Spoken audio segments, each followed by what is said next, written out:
یہ ایک ارطغرل ایک ترک قبیلے میں سے تھا اور ایک ترک سردار کا نام تھا. اصل میں کیا تھا یہ، اس کی حقیقت میں آپ کو بتا دوں، شاید 5-10 منٹ میں آپ سمجھ لیں گے.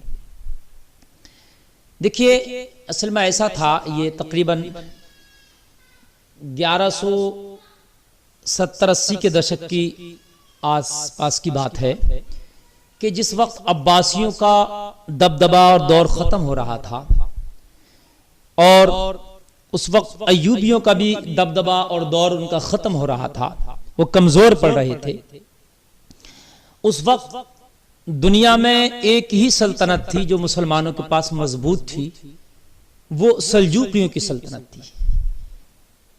سلجوقی سلطنت ایک مسلمانوں کی قیام گاہ، پناہ گاہ بس وہی تھی. باقی مسلمان جگہ جگہ قبیلوں میں بٹ چکے تھے، جگہ جگہ قبیلوں میں بٹ گئے تھے، الگ الگ قبیلے ہو گئے تھے، بٹ گئی تھی ریاستیں ان کی. بس ایک سلجوقی سلطنت مضبوط تھی، وہ بھی صلیبیوں اور منگولوں کے درمیان پھنسی ہوئی تھی. یعنی صلیبیوں اور منگولوں کے نشانے پر تھی سلجوقی سلطنت بھی، جس کا سلطان علاؤالدین، جس کا سلجوقی سلطنت کا روح روا بچا ہوا تھا، لے دے کے ایک سلطنت بچی تھی. اس وقت مسلمان اپنے تنزلی کی طرف جا رہے تھے، یعنی سلطنتیں ٹوٹ گئی تھی، قبیلوں میں بٹ گئے تھے. تو ترکی میں آج وہ علاقہ ترکی میں ہے، اس وقت ایک قبیلہ تھا ترکوں کا. اصل میں ترک اس ایک خطے کے لوگ جو بستے تھے ادھر، وہ سب لوگ اپنے آپ کو ترک کہلاتے تھے. بیگ بھی یہ ترک لوگ لگاتے تھے اپنے نام کے آگے، یا خان یہ بھی اپنے نام کے آگے یہ ترک لوگ اس دور میں لگاتے تھے. اور ان کی لڑکیاں خانم لگاتی تھیں، اور بیگ مرد لگاتے تھے، بی جو تھی وہ ان کی لڑکیاں لگاتی تھیں. سردار کے معنی کا لفظ، خان کے معنی بھی سردار اور محافظ کے آتے ہیں، اور بیگ کے معنی بھی سردار و بادشاہ کے آتے ہیں.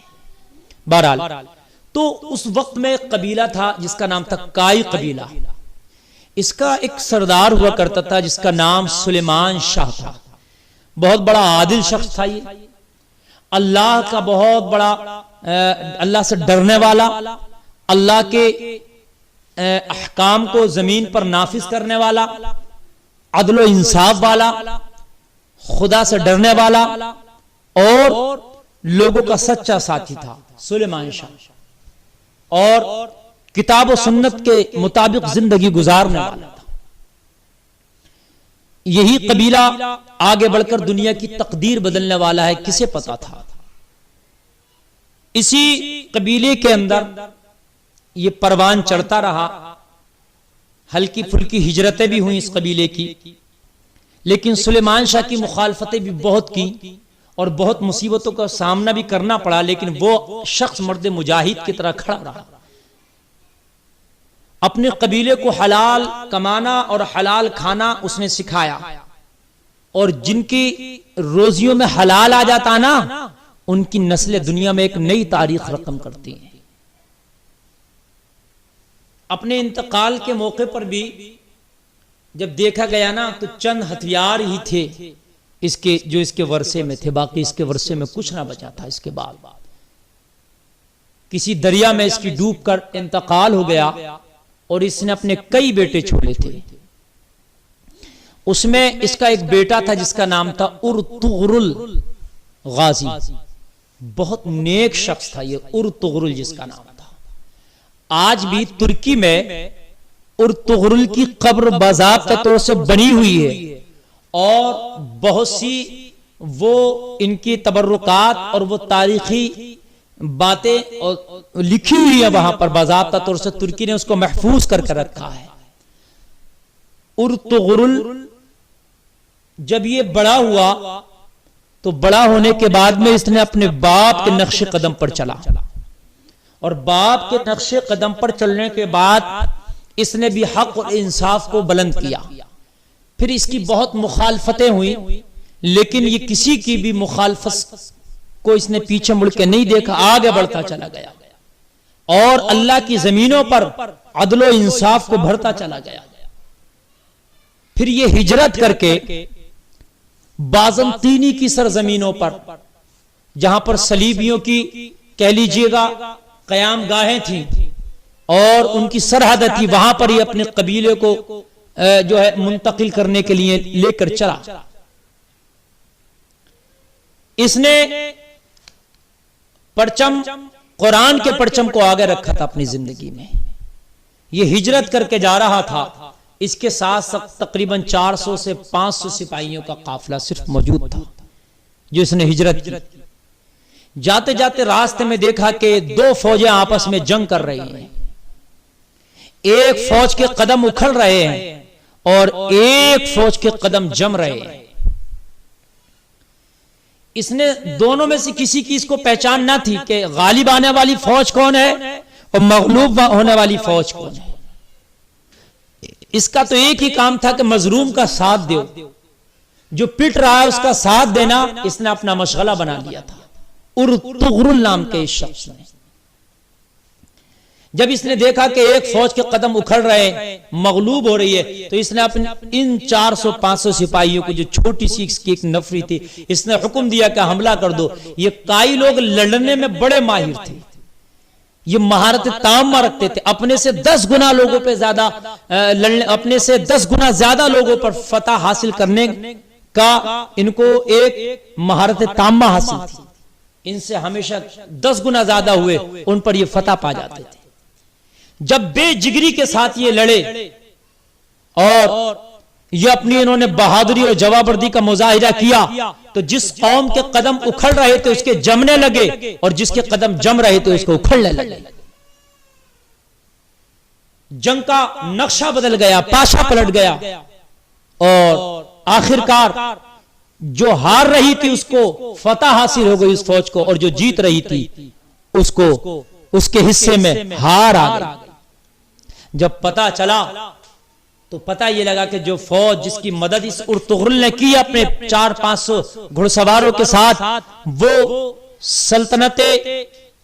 سلجوقی سلطنت کی فوج، سلطان علاء الدین کی فوج تھی جو ہار رہی تھی، جس کے قدم اکھڑ رہے تھے، اور جو جیت رہی تھی وہ منگولوں کی فوج تھی. جب سلطان کی فوج کا اس نے مدد کی اور سلطان کی فوج کے قدم جمے، وہ جیتی، تو سلطان کے سامنے اور اس کی بارگاہ میں ارطغرل کی قدر بہت بڑھ گئی. پھر تو اس نے قلعوں پہ قلعے فتح کرنا شروع کر دیے. پھر تو اس نے اتنے قلعے فتح کیے، اتنے قلعے فتح کیے، اتنے قلعے فتح کیے کہ پھر اس کی نسلوں میں اس کا ایک بیٹا ہوا جس کا نام تھا عثمان غازی. اس عثمان نے پھر اپنے بابا کے مشن کو آگے بڑھایا اور آگے بڑھاتے بڑھاتے 3 بر اعظموں پر اسلامی حکومت کا پرچم لہرا گیا، اور اس اسلامی حکومت کو نام دیا سلطنت عثمانیہ. خلافت عثمانیہ بھی اسی کو کہا جاتا ہے. یعنی یہ جو ارطغرل کا بیٹا عثمان غازی تھا، اس کے نام پر نام پڑا سلطنت عثمانیہ یا خلافت عثمانیہ. یہ تقریباً 1923 تک چلتی رہی، یعنی تقریباً 650 سال تک یہ دنیا میں مضبوطی کے ساتھ خلافت عثمانیہ قائم رہی. انہوں نے ہر محاذ پر قائم کیا، اللہ کی زمینوں کو انہوں نے عدل و انصاف سے بھر دیا، انہوں نے اللہ کی زمینوں کو قرآن کے پیغام اور احکامات سے بھر دیا. اللہ اکبر. اور آج بھی مصر کے میوزیم میں جا کر کے دیکھو، وہ کلہاڑا ایک شخص تھا جس کا نام تھا ارطغد غازی، جو اس کے ساتھ لڑتا تھا، ارطغرل کے ساتھ جو لڑا، وہ تقریباً 125 سال کی انہوں نے عمر پائی. بہت نیک تھے بھی، بہت نیک، ولی الصفت شخص، بہت بہادر ترکوں میں ان کا شمار ہوتا. ہمیشہ کلہاڑے سے لڑتے تھے. آج بھی ترکی کے میوزیم میں وہ کلہاڑا ان کا موجود ہے، اور اس پر کائی کی مہر لگی ہوئی ہے. کائی کی مہر، وہ آئی پھر وائی پھر آئی، اس طریقے سے ڈبل آئی بیچ میں وائی، اس طریقے سے ان کی ایک مہر، نشان و شناخت ہے ان کے قبیلے. تو یہ ارطغرل غازی کا جو سپاہی تھا، ارطغرل غازی جو کلہاڑے سے لڑتا تھا، یہ سلیمان شاہ کے ساتھ بھی لڑا، ارطغرل غازی کے ساتھ بھی لڑا۔ ارطغرل غازی نے تقریباً 90 سال کی عمر پائی، 90 سال تک لڑتا رہا۔ اور یہ جو ارطغرل غازی کا سپاہی تھا، ارطغرل غازی جس کو جو ہے تاریخوں میں نور گل کے نام سے بھی یاد کیا گیا، تو یہ 125 تو عثمان غازی کے ساتھ بھی یہ لڑا۔ اللہ اکبر۔ اور پھر انہی کی نسلوں میں آگے بڑھ کر ایک شخص پیدا ہوا اسی ارطغرل غازی کی نسلوں میں، جس کا نام تھا محمد خان ثانی، جس نے قسطنطنیہ کو فتح کیا تھا۔ قسطنطنیہ کو فتح کرنے والا بھی اسی ارطغرل کی نسل میں تھا، جس کے بارے میں اللہ کے رسول نے فرمایا تھا جو قسطنطنیہ جو جماعت فتح کرے گی بے حساب و کتاب کی جنت میں جائے گی۔ ان لوگوں نے اپنی پرمپراؤں کو اور انہوں نے اپنی تاریخ کو اور انہوں نے اپنے مذہب کو مضبوطی کے ساتھ پکڑا، تو اللہ نے ایسی ان کو کامیابی دی، ایسی کامیابی دی کہ 3 بر اعظموں پر ان کی حکومت تھی، سلطنت عثمانیہ چلتی تھی، یورپ، ایشیا اور افریقہ۔ جب 1923 کے بعد اس پہ بین لگا اور جب یہ ٹوٹی تو اس سے ٹوٹ کر 40 ملک نکلے۔ حجاز مقدس پر بھی انہی کی حکومت تھی، حرمین شریفین کی میزبانی بھی یہی کرتے تھے، اور بڑے مؤدب لوگ تھے۔ یہ ٹناٹن سنی لوگ تھے، کٹر سنی لوگ، نبی کے سچے عاشق۔ آج بھی خانہ کعبہ کے غلاف کو پکڑ کے رو رو کے دعائیں کرتے ہیں، مولا وہ میزبانی ہمیں پھر عطا کر دے جو 1923 تک ہمارے ہاتھوں میں تھی، ہم سے کیا خطا ہو گئی کہ وہ میزبانی تو نے ہم سے واپس لے لی، مولا وہ میزبانی ایک بار سے پھر ہمیں عطا کر دے۔ آج بھی ترکی کے لوگ آتے ہیں، ان کے جتھے غلاف کعبہ کو پکڑ پکڑ کے دعائیں کرتے ہیں، رو رو کے دعائیں کرتے ہیں، یا اللہ آج پھر ہمیں حرمین شریفین کی میزبانی عطا کر دے۔ اسی لیے سعودیہ کے ان کے خلاف ہے آج، یہ سعودیہ کے شیخ اور یہ متوع یہ خلاف ہیں، اس لیے کہ یہ پکے عاشق رسول تھے۔ ارے اب تک مدینہ شریف سے ترکی کو ٹرین کی پٹری باضابطہ طور سے بچھی ہوئی ابھی تک موجود ہے، وہ ٹرین چلتی تھی، اس کے انجن پہ لکھا ہوا تھا الصلاۃ والسلام علیک یا رسول اللہ۔ جب نبی کریم